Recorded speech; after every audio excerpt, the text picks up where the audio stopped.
yung gusto nyong mensahe na ipakamit sa mga commuters din, ano? Kasi sila po rin yung nagrereklamo na sobrang mahal po ng pamasahe, yung ilang mga booking daw po nila naka-cancel din na walang rason dahil masyado daw either malulugi daw yung mga driver dahil short distance lang. So may mga ganung factors din po eh. Dagdagan ko lang, Sir Jun, yung tanong ni Pawi, no?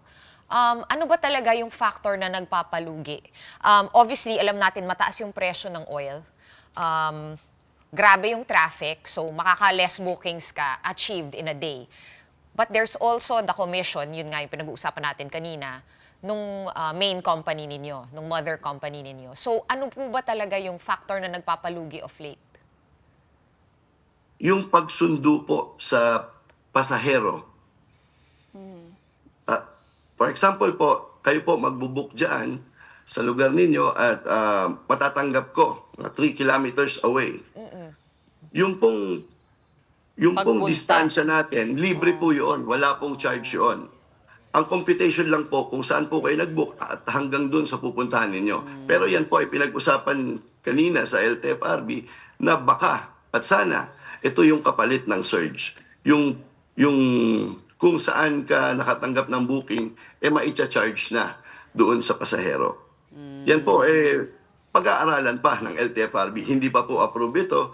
At titignan pa natin kung may mga aalma pa at baka mas mataas ang pamasahe kapag ganun sa pasahero. So, kailangan talagang pag-aralan muna at hindi dapat mabilis na solusyon. Ang sinasabi nyo kaya kinakansela dahil yung papunta pa lang sa pagsundo ng nag-book ay wala na. Parang lugi na. Ganun. Totoo po yun.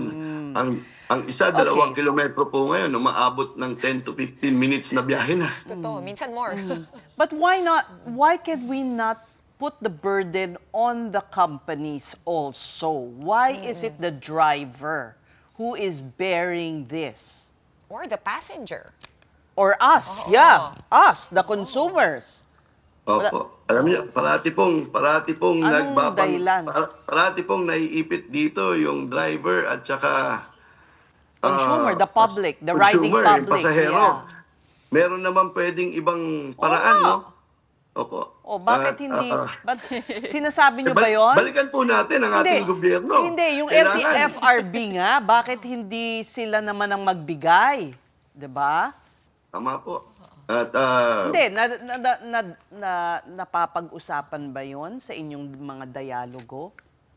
ngayon po, napansin na ng LTFRB na bakit ang Transport Network Company kumukuha ng pumaparte sa surge fee na dapat sa driver naman yon. Dahil hindi naman sila nagka-traffic, hindi naman sila nagagasolina.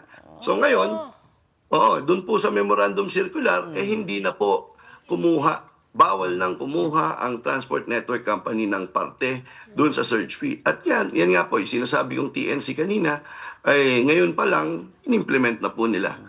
Hindi na po nila inantay yung December 20.